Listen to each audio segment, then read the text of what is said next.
Hey, what's up, everybody? BDL44 coming at you with another video. All right, so the Lakers are playing the Memphis Grizzlies tonight at 7 p.m. at Crypto.com Arena. And we've had a lot to say about our Lakers, y'all. We've had a lot to say about them. It ain't been a whole lot of good, man. Got our butts kicked by the Miami Heat in a game where we really didn't have much of a chance to win from the beginning. New Orleans Pelicans beat us. The Minnesota Timberwolves got us in that heartbreaker with that controversial 3-point, 2-point, whatever it was. We've won, 3 games out of the last 8 since winning the in-season tournament championship, which feels like a million years ago, a million losses ago. And honestly, this is when the hot seat starts getting real hot for our coach, Darvin Ham. A lot has been said about him not necessarily being able to keep the locker room lately, and some of the changes that he's been making consistently have ultimately left guys feeling like they're not being utilized properly, and as a result, it's a little bit of a disconnection there in the locker room. That's the word around town. So, this is a big game for Darvin. He's going to have to find a way of not only winning this game, but gaining the trust of the team and gaining the support of the fans, which is going to be tough to get back. But it's going to start tonight with a win, and it's going to carry forward from here. So that's what needs to happen. And the Memphis Grizzlies are a team where, it's a trap in a way if you study them and you look at the fact that they've lost 4 of their last 5. But then you look at some of those games and realize they played some really tough talent, some of which didn't have Ja Morant down there. Like the Denver game, for example, they got blown all the way out about 5 games ago. Denver dropped 142 points on them, but Ja wasn't out there. Or you look at the Sacramento game about 3 games ago and they got blown all the way out. Situations like that, Ja was out there for that one. But at the end of the day, Memphis is a different team now that Ja is back. They got their players who can slip back into roles that they were ultimately put there to be in. And with the exception of Vince Williams and Brandon Clark, they should be fully healthy for this one tonight. Now, Vince Williams is a player as a shooting guard who they've been using here and there. So he's been in their rotation. They've even started him for a couple of those games. But he's a game time decision. On our end, Rui's still out. D'Lo is a game time decision, so we may have D'Angelo Russell back tonight. Of course, we know that Gabe Vincent is going to be out for a while, but the usual suspects are game time decision. We expect everybody else to play for the most part, but what will they bring to the table? Obviously, Anthony Davis has been playing at a high level. I mean, the numbers he's been putting up have been fantastic, pretty much throughout the course of the in-season tournament. He hasn't had a bad game in a long time, and the fact that we've been losing a lot is not any fault to him. We just haven't been doing a whole lot around him very good. LeBron James has been struggling a little bit as of late, dealing with a non-COVID illness, and it really showed against the Miami Heat, where he barely had like 12 points, 9 assists on some bad shooting, man. And we really had a hard time shooting the ball in that game. I think we shot like 13% from behind the arc, probably the season low, and attempted quite a few shots for that situation. Now, that's kind of what Memphis does too. They hover around 30-35% threes, which is fair, but they attempt a lot of them for that type of percentage. So that's something to consider. Over the last 5 games, they've been attempting anywhere from 30 to 40 threes, and they don't really hit them like that. So I don't know if that's a recipe for failure for them, but hopefully it's something we can keep note of. But know that there's a guy by the name of Zaire Williams who shot 4 out of 7 in the last game from behind the arc. So we need to be aware that they have some shooters over there. Luke Kennard is obviously somebody who can hit threes. Ja Morant's not known as a 3-point shooter, but for a fact he can hit them. And Desmond Bane is buff Reggie Miller. I've been calling him that for years, so we know he's going to shoot. And Jaren Jackson can also hit threes as well. He really can, even though he has nights where he attempts too many and bricks a lot. He can also go perfect from behind the arc, so he's a threat from that range. So we got our hands full, man. They got 2 of the best defensive players in the world on this team, Jaren Jackson and Marcus Smart. So we need to be aware of that. Even though this is not a great basketball team, they may play great against us. They are probably viewing us as somewhat of a rival, even though obviously we don't see anybody as a rival except for the Celtics, really. But I'm pretty sure over the last several years they've had enough moments with us. The Shannon Sharp moment last year in the playoffs as well, and all the stuff that had to do with Dylan Brooks, even though he's not there anymore. This team is going to be heightened and ready to go against the Lakers, if no one else. So I'm pretty sure Ja specifically has his game circled on his calendar. He's probably been in the gym pushing iron and jumping around with this game on his mind, and just like every other game he plays against the Lakers. So we need to be aware that he can go from anywhere from 30 to 50 points tonight. A triple-double, none of that would be surprising. He could go completely off, and this is the type of player we have trouble guarding most of the time. So, that's the concern for me going up against the Memphis Grizzlies. Ja's on the floor, and we don't guard athletic, fast point guards very well. So that's the concern there for me. Hopefully, we can get something out of our defensive players offensively, so we can justify keeping them on the floor a bit more. Guys like Cam Reddish and Vanderbilt have been giving us nothing offensively, and that is a problem, especially in a game like last game where we couldn't get offense out of other players too, who were normally more so catered to giving us offense, like Bron and Torian Prince. We just couldn't get a whole lot of scoring there. Bron did contribute to the assists, and that is the offensive side of the ball, but we need scoring from everybody, man. To help Anthony Davis with all that he's been doing out there, just carrying the team on both sides of the floor, giving us the scoring that we often complained about him not giving us. He hasn't been scoring anything other than 25 points over the last 15 games, so we need to get him right in regards to the help that needs to come with it. If you look at the Memphis Grizzlies' last matchup, as I said, Zaire Williams was hot from behind the arc against the Toronto Raptors. They managed to lose that game because the Toronto Raptors are a different team now that they've added Quickly and Barrett. So Memphis couldn't overcome that. And they only lost by 5 or something points. So we got to understand that this is a team that's going to come in with a chip on their shoulder, having lost some games. They got Ja back, and they want to get back in the playoff range. So they do not find themselves being able to afford any more losses going forward. They need to go on a winning streak, and judging by the fact that we've been struggling, they probably look at this as a game that they could bounce back and win one on the road. So I don't know what the Lakers' attitude is going to be. As I said, beginning of the Miami game I wanted to see body language, and body language was especially bad in that game, which was kind of ironic given the fact that I had said that. But I don't know if the team is checked out on the coach. Maybe they try to throw this game just to get the coach out of there. That's kind of a thing that happens in the NBA a lot when teams are ready for their coach to go away. They start dropping games. They don't come out and play with any effort in hopes of seeing that notification the next morning. I don't know if this is that type of situation or not, to be honest with you, Laker fans. I really don't know. But I know a lot of y'all are calling for Darvin Ham's job, and so are some of the analysts at this point. It just seems like a means of fixing circumstances. He's not been performing and giving us the consistency that ultimately the team needs, and that's really what it is. I've heard names floated around, some assistant coaches' names. Rondo's name is starting to float around a lot now, so we'll see what the Lakers decide to do. It is very risky getting rid of a coach in the middle of the season, but if you look at my Laker rant from yesterday, you'll see why I made the case that it's probably risky keeping the coach too. So I don't know what's the fix here, but we definitely need to improve as a roster fast. Whether we make a coaching change or not. Now, Austin Reeves played a good game in the last one. Very excited about him getting 9 assists on top of 20 points, something like that. I don't remember the point total, but he contributed pretty well. So hopefully this means he's ready to step into a role that will allow him to do more. Given the fact the coach did start him in the last game, I would imagine coach would consider starting him tonight as well. Given the fact that D'Lo's back and was coming off the bench before he got hurt, I'm not really sure that we would put D'Lo back in that starting lineup. So I'd like to think that Austin's earned that starting spot, at least for the time being. And since he played well in that role, maybe that would be the case. But he also plays well off the bench, so you really don't need to overthink Austin at all. But some of the other guys, Torian 0 for 5 in the last game, couldn't get nothing out of him. And like I said, Cam and Vanderbilt didn't contribute to the scoring despite being on the floor for quite a bit, so that was a problem for me. Max Christie's been playing okay, but the shooting from behind the arc was especially poor against Miami. He can do some other things well, including a two-hand jam that he dunked on somebody. In that last game, that was a nice highlight, but we just need more consistency from his role as well. And just kind of center around what it is that he does well rather than asking him to do a little too much. So it's just a lot of stuff there, role concerns that I've been noticing and that other analysts have been noticing as well, that the Lakers are just going to have to try to figure out right now. We don't have time to continue to have these struggles and expect to make the playoffs. We are 17-18 as a record, having dropped, like I said, 8 of the last 10 games. It's just, we get to a point where it's starting to get out of hand as far as all this losing, and the morale is low because of it.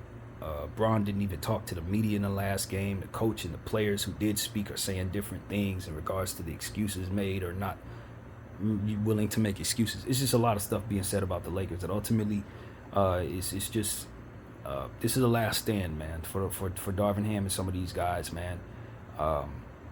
We can't get blown out tonight. We can't lose this game, in my opinion, but you definitely cannot have a bad show. You got to come out, hit this Memphis team in the mouth, who's also been struggling as of late, and save your job. You know what I mean? Everybody on this team is at risk except for Bron and AD, in my opinion. Anybody can be moved at this point, and maybe that caters to the struggles, but we won't use injuries and trade rumors as an excuse for our ineptitude anymore. Guys just got to stop playing bad, get their act together, whether they are comfortable in their role or not. You got to perform on the basketball floor tonight. And so that's really what it comes down to. It's a Memphis team that you should beat. Even though Ja's out there and he's going to be playing at a high level, this is your floor. So that's really what it comes down to. The Memphis Grizzlies will be wearing their white jerseys on our floor, and we will have those ugly purple uniforms that I can't stand. That we ain't been winning in as of late as well. So it is what it is, man. I'd love for us to go back to the old school purples if we're going to wear purple at all. But this black on the side, I guess, makes it look a little better to me, to be honest with you, when I see it on the screen. But overall, I hate those jerseys very much. So, yeah, man, that's just my little opinion about things, man. I really have said all I want to say about this team over the last 24 hours. I gave y'all 2 Laker videos yesterday that I was speaking for almost an hour. In one of them, where I was just telling y'all, hey, this is what we need to do, man. We don't have time for some of the struggles that we're facing. We don't have time to work them out. If we're not certain that the people we have in place are going to get us where we need to go, we need to ish or get off the pot. That's my attitude with the Laker front office at this point. I see what's going on down there. Maybe you want to wait it out, but you got to be committed to the fact that it may not work out if you do. And so changes are needed. If you got a trade to make, it's probably time to pull the trigger on it. If you got a coach that you want to replace this coach with, it's probably time to make that move, because we can't afford to slide any further. We are 1 game below 500, and it seems like the only thing we're going to celebrate this year with this roster is the in-season tournament.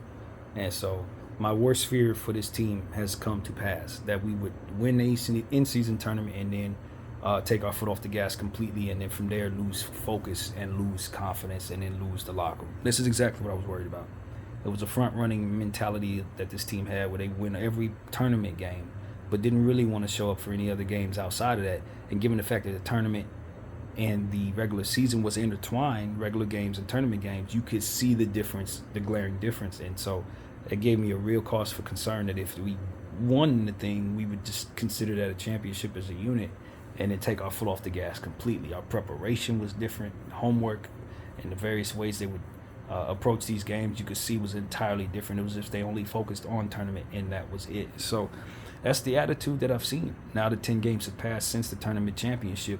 This is exactly what I thought. And now we need to mitigate, or rather fix this problem, however that goes. So that's my attitude, man. I don't particularly find myself enjoying Laker basketball as of late. It ain't been fun to watch them. With the exception of the Minnesota game that ripped our hearts out, it wasn't a whole lot of suspense in any of these dang games, man. And, Memphis coming in with Ja being healthy, Desmond Bane being healthy, Conchar and all those guys that were missing in the last matchup against Memphis, they're out there. So they got almost a fully healthy team. You got Zaire Williams, of whom I'm a fan of, starting to get minutes now, showing he could play. We're just coming into a different situation. Xavier Tillman's healthy. A lot of guys that have been missing for the matchups against the Memphis Grizzlies over the last, since the beginning of the season, they're all out there except for Brandon Clark.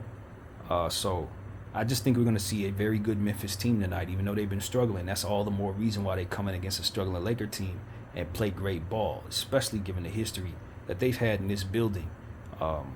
So that's really what I'm expecting, is a very good Memphis team, a real oiled Memphis team that's going to likely play better against us than they get against anybody else. And given the fact that they've played really good teams lately, they probably coming in against a lackluster Laker team and play much better against us, because we're not the best team they've seen as of late. They're coming off a back-to-back against San Antonio and Toronto. The game against San Antonio they did win. um, and followed that up with a Toronto loss at home. So that's really what's been going on with that team. Now they get a day off of rest, and then they're coming into our building. So we just need to understand what the vibes are there in Memphis. Ja is out there. He's looking to gritty. He's looking to do gun toting dances. He's looking to dunk on people's heads.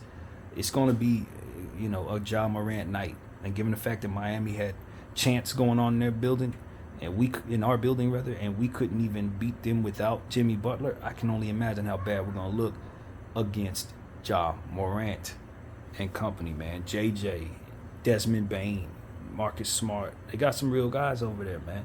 If we don't take them seriously, we will get our butts kicked. It ain't that deep.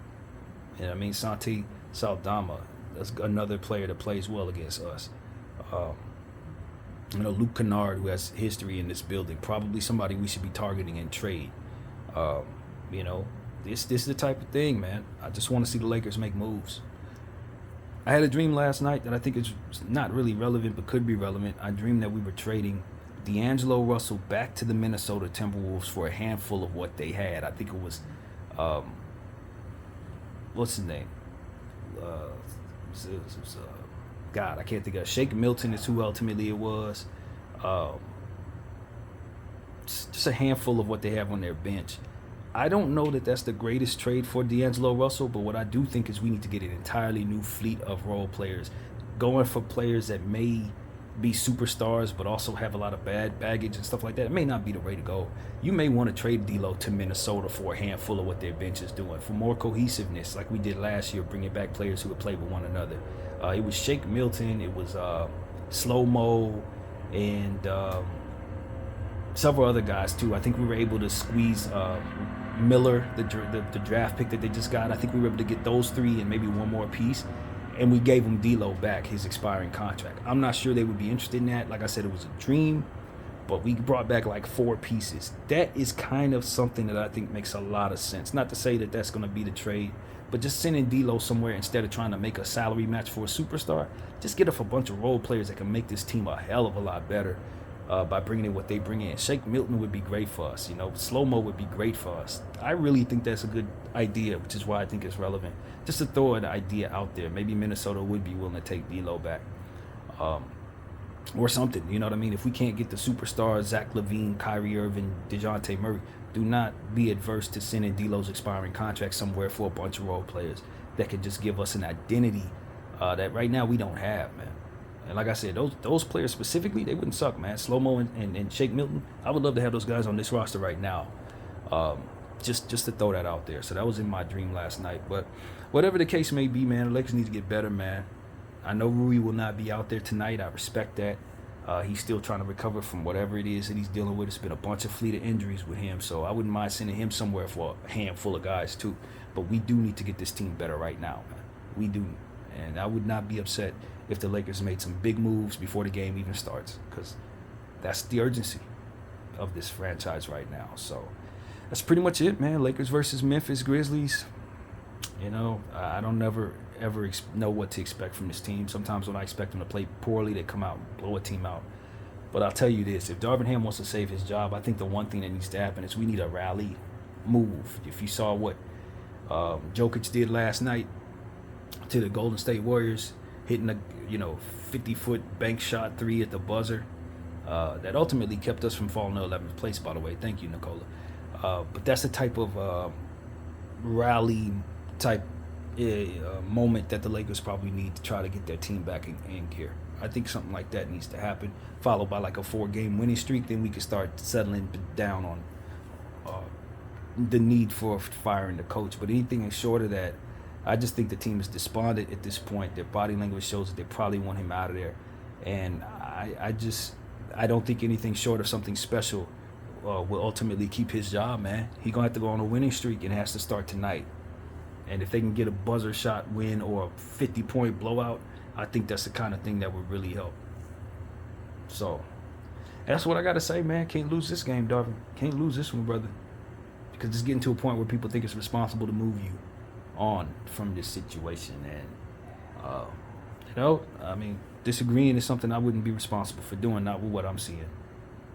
So I'm looking forward to Darvin saving his job, man. I'm looking forward to him running us over. I'm looking forward to some consistency. I always want to see, success with the Lakers. I'm never rooting against us, not even in circumstances like this. And we can't afford to drop any more games anyway, so we shouldn't be looking to punt games just to get rid of people. Win, get us back into the 500 area, keep Memphis a team hot on our tail, sliding further back down the standings. All of this stuff matters, especially this time of year. So that's pretty much what I got to say, man. I'll have something for you at halftime and at the end of the basketball game. Hopefully we have some good things to say, Darvin. Hopefully we do. BDF 44, I thank you all for watching.